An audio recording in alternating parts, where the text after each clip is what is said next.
One of the most important survival skills that you can know is to be able to build a fire with nothing but natural materials and a lighter. The fact of the matter is, you're rarely going to have nice dry fire starters and tinder and dry firewood to make fires with. And when you're outdoors, you have to use what you have access to. A lot of people think making a fire in the rain or making a fire with damp wood in an environment that has been rained on is next to impossible, but really that couldn't be further from the truth. In this case today, it's been raining a lot out here. We are going to be using damp materials to start a fire from scratch. There's an added challenge in that, but very rarely do you have access to very dry kindling and tinder and firewood. So I'm going to take you through the steps that I would take to start a fire with just a lighter and a knife in my pocket. All right, so off we go.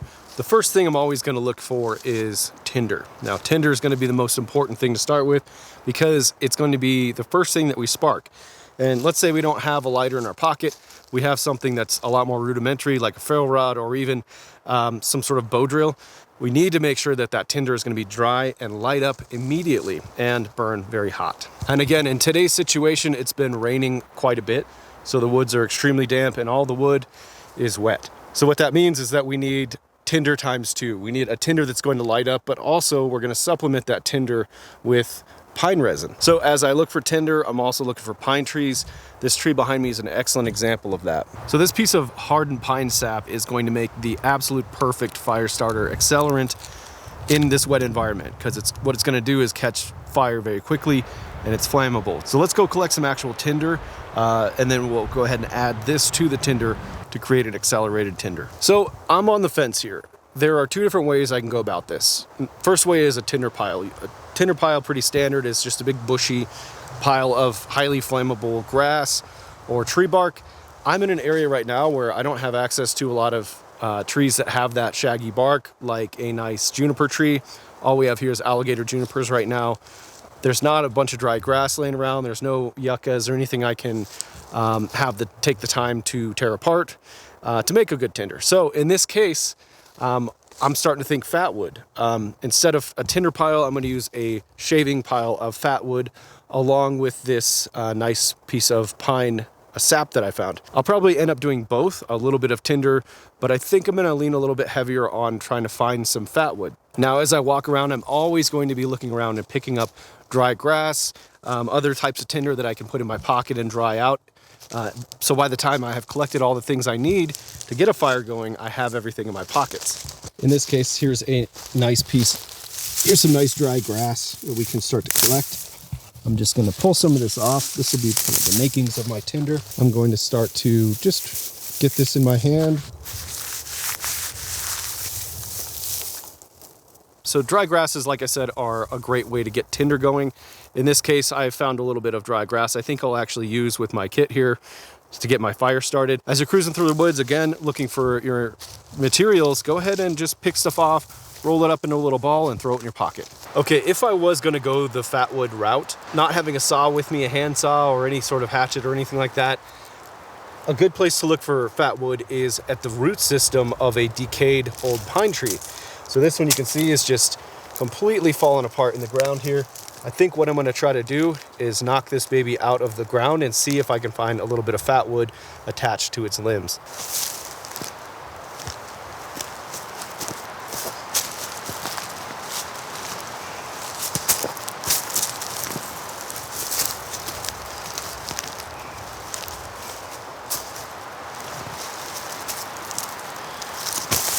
So the roots of this tree are no more, and I did all of that just to show you that we have in the base of this tree what is called fat wood. So we can see as we start ripping off pieces of this root system that there's an orange, almost like candy colored wood structure in there. And if we smell it, it starts to smell almost like turpentine or some sort of like chemical. And what this is the actual pine sap that when the tree has died and started to decompose, possibly even before that, it's drawn that sap down into its root system and concentrated a lot of that sap, which is flammable, in the lower roots. And all we're doing is hunting that and trying to extract it from the root system. Whereas the rest of the tree is gone, we know that every single stump that's able to be pulled out of the ground does have fat wood in it. I'm gonna show you a little bit about how I would process some of this fat wood for a quick fire start. All right, so I've got this log here, and very carefully, because in a survival situation, It's often your knives and your tools that get you in trouble. I'm going to start shaving away from myself down this piece of bark here, or sorry, piece of root system. And what that'll get me is access to this inner bark where the fatwood is. It's living right in here. And so all of a sudden we're having access to not only dry shavings, but shavings that are sticky. Look, it just sticks right to my thumb when I put it on there. Again, it smells quite a bit like turpentine or some other kind of chemical like that. And I'm just going to go ahead and keep shaving it off and putting it in my pocket as I go. This is going to be our tinder. We're going to skip out on the whole tinder bundle thing, since we found this incredible fatwood that we can use.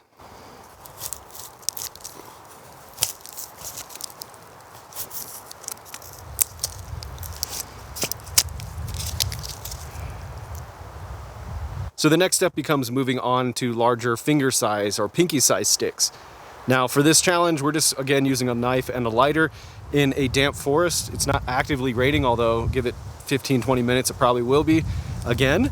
And we're gonna be using stuff off the ground, given that we have a wet, damp environment that we're gonna be using as well. I'm gonna show you how to get at some dry kindling as well as dry out the wood by using the fire itself. A lot of people think that just because that wood is wet, it'll never burn, and that's just not the case generally. All right, so I've chosen this spot right behind me to have my fire set up in. It's kind of at the base of these nice little rocks, out of the wind, and I'll start gathering a bunch of kindling and we'll check back in.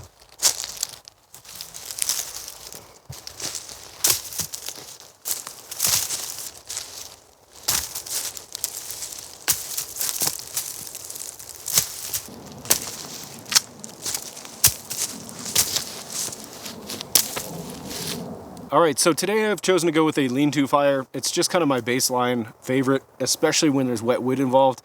It burns hot, it's protected from the wind.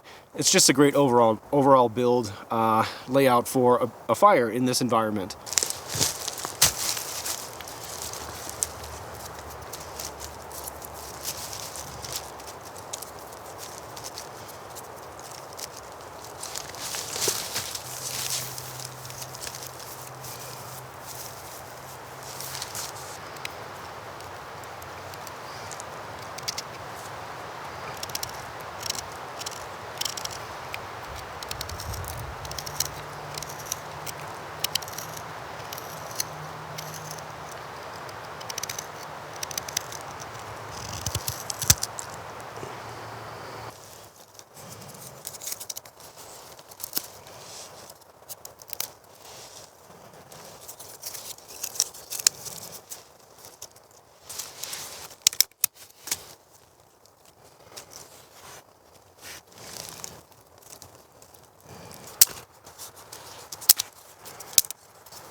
Okay, all that's left here is to light this fire up.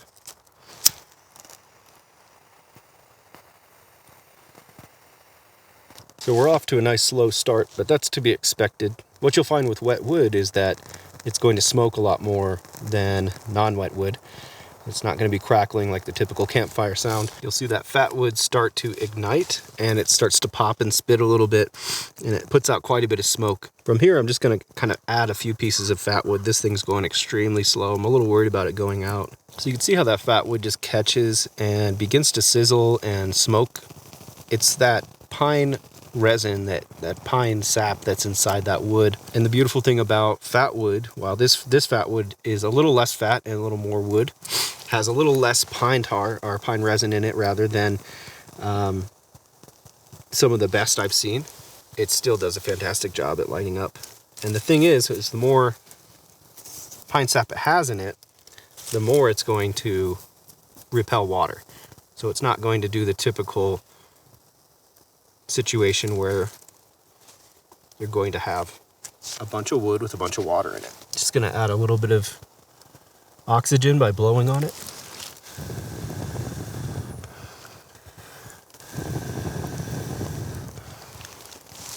Not trying to blow too hard. We're just gonna add some more fat wood inside to start building that little coal base in there.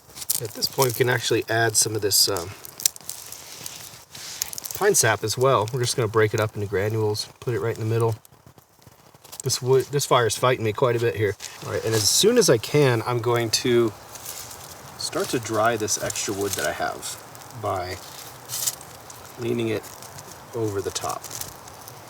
What you'll really want to avoid here is laying the sticks on too closely together. What that's going to do is extinguish the fire by choking it out, not allowing enough oxygen in. All right, we're getting some pops in there now. That's a good sign. Okay, so I would say this fire is good to go. It's hissing quite a bit. We have quite a bit of work to do here to get this thing into a full-blown fire that's going to be, you know, offering a lot of heat and protection for us. But at this point, the fire is hot. It's starting to pop a little bit. And we have a situation where we have a nice coal bed in there and we're developing a nice bit of heat as well. So I hope that was helpful. And I hope you understand that you have all the tools you need to be successful out in the woods. This is a lesson that the woods teaches us. It's always abundant. It's always providing us options. All we have to do is understand how to utilize the tools that nature has given us. So next time you're out in the woods, start looking around a little bit more. Start thinking, well, how can I be building a tinder pile right now? How can I start a fire in spite of it being a little damp out here? What resources do I have available? If you liked this video, please like and subscribe. It really helps the channel grow and gets these videos out to more people who need this information and who quite honestly need a hit of nature. Thanks for sticking with me.